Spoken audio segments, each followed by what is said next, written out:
the graft in Guwahati goes on, and well done to the World Test Champions. They're making it oh so hard for India. Remember, with each passing session, we'll remember that the series is on the line for them. They need to make the play. They need to try and get ahead of this game. But for now, you'd think South Africa would take where they are. A wicketless session on the second morning as tea is taken. 20-minute break first, then the 40 minutes of lunch to follow. This is Bajaj Finserv Mutual Funds presents ESPNcricinfo Matchday. We will hear thoughts from Vernon Philander in a moment, as well as Saba Karim. And I think Vernon called it last evening, didn't he, Saba? He said about 90 runs or so, and hopefully no wickets. And you thought India would be batting by now, but so impressive from the visiting side. Oh, it's been a brilliant morning for South Africa. They've shown a lot of diligence, and there is what could send there's a door determination from both these batters. Verreynne has not been a very good nick of form for I think in the last Test series against Pakistan, but he has come good today. But what Muthusamy has been exceptional, Raunak. It was so good to watch him bat. Very painstaking knock from him, but this is what is needed. The wicket, although has played quite well today, it has it stands firm. It seemed that the wicket has become more compact, so you can play your shots if you're willing to spend time with the crease, and I think both the batters have done that quite well. Let's go more into Senaran Muthusamy. And Vernon, you were calling for his selection from the first Test, and just looks a player who's made for this format of the game at home in Test cricket, fair to say? Yeah, good morning, gents. I think there's just so much to like about Senaran Muthusamy. I think given his temperament, I mean, as opposition, you set a new plan. And you look at, the South African lineup, and they perhaps would have said to themselves, if there was no Muthusamy, there would have been a window of opportunity to run through the lower order of South Africa. But this is something he's done over his career on the front. He's a real pain, to bowlers, because he finds a way of scoring runs. He finds a way of staying at the crease. And you certainly feel with this partnership at the moment, together with Verreynne, you almost feel that from an Indian perspective, they are slowly but surely starting to bet themselves into a position of command, number one, but also they are starting to bet India completely out of this Test match. One is key on the board, but also you look at time left in the Test match. From South African perspective, it has been a part of our blueprint to try and bet 5 sessions in a Test match, and very often when you get to that 5-session mark in a Test match, you would have obviously betted a great deal of time out of the Test match. But again, just the way he himself. And the thing that really impressed me about him is obviously he trusts his defense, but then also his scoring zones. I think, he sticks to those zones, but he's so effective, in what he does. Yeah, let's go deeper into that. Vernon rightly says he's almost a pain for bowlers to bowl to, because no matter what you're trying, he seems to just have a patient, solid response to him, and that's perhaps the hardest kind of batter to bowl to. Yes, Raunak, he's got an all-round game. He plays late, and I think you require that kind of batting skills to play and also to score runs. So I think the intent is always there. I was quite impressed the way he batted in the first half an hour to 45 minutes, especially against Bumrah and Siraj with the second new ball. He realized the importance of adding more value, of stitching a big partnership with Verreynne, and I think he did that quite well. He was I felt the senior partner in that pair. And I think Muthusamy backed himself to score runs. He could figure out that the first half an hour, 45 minutes, if he could negotiate, then I think things will become easy. And I quite like this. We were in fact chatting about this off air, that this is what Test cricket is all about. Yes. There will be phases when you need to put your head down and absorb the pressure, bat with patience, at the same time have that intent to score runs. And I think all that was visible today in this first session. Yeah, and it's the patience that will now be transferred onto India. Expectations from them are that you have to bat the same way. Yeah. But Vernon makes the point. And I think more importantly, yes, Ron, more importantly, I think South Africa have realized the importance of first innings. They want to put up a big score, and these runs are priceless for South Africa. Right, let's get deeper into perhaps the bowling side of things, as well as Muthusamy and Verreynne batted Vernon. We were surprised, Saba, that this pitch played as well as it did. It was not like either Bumrah, Siraj, or even the spinners troubled South Africa's batters too much. I think for once, you can trust the surface as a batsman. But I think it also speaks of a young captain, in charge at the moment at the helm for India.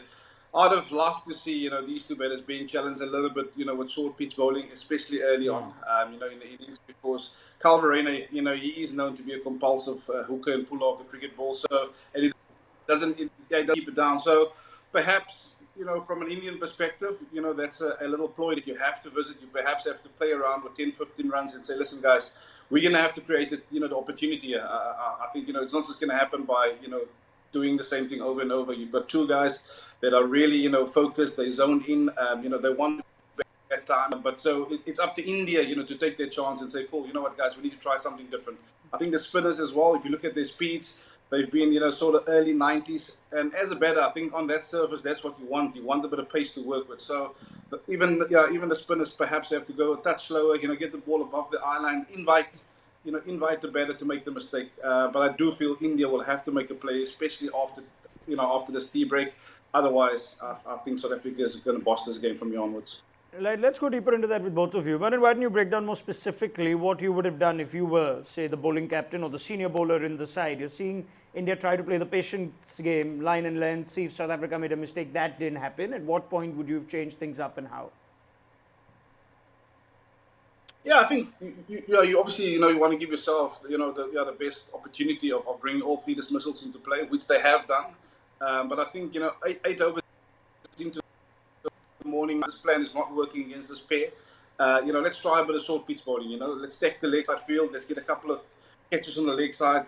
Let's challenge the batters to think differently as well. I mean, you can always go back to the traditional way of doing things. I think Bumrah has been again magnificent, but you need to think outside of the box. I don't think it's a surface where you're going to land balls and you can never win. A surface where you're going to have to do the investment, but also from a captaincy point of view and from a bowler point of view, senior bowler point of view, you have to challenge the batters a little different. I think these two, from a technique point of view, the way they've applied themselves, you can see they are so comfortable batting on the surface.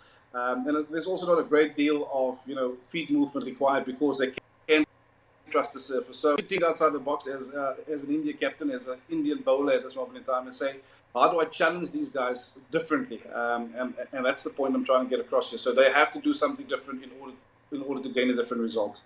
Saba? A couple of things, Raunak. From the pace bowler's perspective, I was expecting more short pitch delivery, especially to Verreynne, because he seems to be a compulsive hooker. Even last night, one shot which he played, he wasn't in complete control. So both Bumrah and Siraj, maybe they should have tried that more often. And then for spinners, Vernon brought up a very valid point. If you're not able to put the ball above the eye line of the batter, which means that you're trying to bowl too quick in the air, and if your speeds are above 90 kilometers per hour, then it goes to show that you're expecting the wicket to respond in a manner that will help that kind of pace. But that didn't happen today. So I think I was expecting a change of plan. Maybe after first 2-3 overs, the spinner should have realized that this is not the kind of surface they're expecting or they were expecting. So I think you need to have a better game plan in terms of slowing down your pace and spending more time in trying to give more revs on the ball. I didn't see that happen. Maybe after this tea session, we expect a change of plan from Indian spinners. Yeah, depending on how this entire innings goes, we'll have a more detailed evaluation, you think, of Rishabh Pant, the test captain, even though it is his first test match. These kind of sessions where perhaps tactics will dictate which way the game goes. He might have at least thought for a moment, Pant and India, that they saw the back of Muthusamy just before Muthusamy got to 50. There was a DRS shout and an LBW that was given on field, and on review it was given not out by the TV umpire for just the slightest murmur as the ball kissed the glove or as the ball passed the glove, according to the pictures. Now, we have seen these many times before and the fans love to debate these things. Does the TV umpire have enough to overturn that, or does he see a clear spike there? Because he was, as we know, Saba, the slightest murmur. Did the TV umpire get it right? Yes, I think so. I think I'm sure about it by now, Raunak, that there is a distinction between a spike of the wood and a murmur or a spike of the glove or a pad. And I think that's what the TV umpires rely on. And I think once you make that kind of a category, then it becomes easy for the TV umpire to come up with a decision like this. So even if there is a slight murmur, so they could figure out that this is off the gloves, not off the wood. And I think that is why the TV umpire gave that decision. And I thought that was a fine decision by the TV umpire. All right, excellent. That's Saba's view. Of course, Muthusamy didn't review immediately, which makes you wonder whether he just didn't pick it up, that it kissed the glove. But Vernon, same question for you. You know how it is when you have those murmurs. The bowlers are looking for anything. The batters say it needs to be a sharper spike. Otherwise, how can you how can you turn it around? I love this kind of debate. I think when technology being brought into the game, there's always going to be question marks. But yeah, look, I think he got it right in the end. I think, after consulting with Verreynne, just obviously, get his viewpoint. I think he was always going to review it because he's the last better left for South Africa. So yeah, good review taken, by Senator Muthusamy. But I think in the end, yeah, the TV umpire got it absolutely spot on. Brilliant. And, experienced umpires in this. Chris Gaffney is one of the most experienced. Yeah, I think in fairness, I think that was a good call. Really tough call, but a really smart, confident call from the TV umpire. So that's that. And Muthusamy, thankfully, he's gone past 50, which was a bit of a jinx in this test match otherwise. Right, let's go to how South Africa might be viewing this now. 3-1-6, 1-0 ahead in the series. Are they already thinking, right, do we have a score in mind? Do we just keep going exactly the same way? I think the best way to take it forward is just to bat the way they have done the first session. There is no need to do anything extra at this stage because they have enough time on hand. And as I said earlier, Raunak, I think South Africa is looking to outscore India in the first innings. Now I think everything lies on how India bats in the first inning.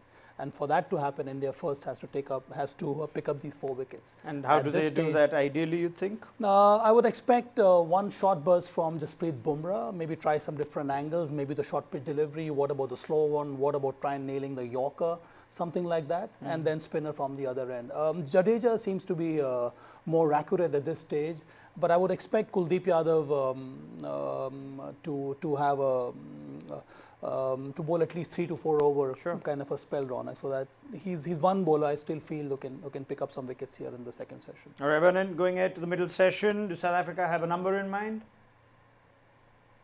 I think the number would be time at the moment. I don't think they'd be worried too much about runs. I think once you pass the 300 mark, you are firmly in the test match. Any runs now will be a bonus for South Africa. I think the big thing will still be time. I think having played a lot of test match cricket, you want to try and bat your opposition into that stage where the bodies start to get fatigued, and then perhaps have a go at India in that last session. But at the moment, I think South Africa want to bat time, and they will probably try and get to lunch. And if not, beyond lunch, obviously on day 2. So yeah, I think for them, the number would be time. I think I said it yesterday, if they get 330 plus, they would be bossing the game. So yeah, I mean, it's going to be up to India to come out and make the play with bat in hand. And you almost feel, therein lies an opportunity for South Africa as well, because they will have to play an attacking cricket, first of all, to get themselves into this contest and afford themselves an opportunity of winning the test match. Although I still feel, given the nature of Indian surfaces and, my experience of having played there will be a result in this game still. So as we all know, day 3, 4 and 5. But I think South Africa has done a wonderful job now of just betting time. I think, again, the talking point in the dressing room will be try and get us to lunch.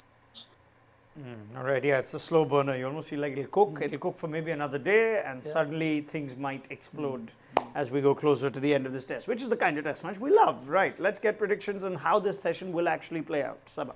Oh God, I'm getting it wrong completely. Would you like Vernon to go first? Vernon's very good at this. Vernon, please go ahead. Copy Vernon's answer. Give me a break. I think South Africa is going to get a further 70 runs. They might get bowled out in the process, but they get 70 to 80 runs. That's a pretty good score then if they get to 380. I'm looking at 350, 360 for South Africa, and hopefully India should come out and get into a comfortable position. I'm not going to take any numbers there, but I think it's more important for India to take these 4 wickets. No, you're going for 4 wickets for about 30, 40. I think India would take that very happily now. But Vernon Philander has had a better track record. Let's see between the two of you who keeps that record going. Thank you, Saba, and thank you, Vernon. Let's pick up the chat at lunch, which is the second break of the day. Getting used to that now. So join us for analysis then to see where this attritional test match stands on Bajaj Finserv Mutual Funds presents ESPNcricinfo Matchday.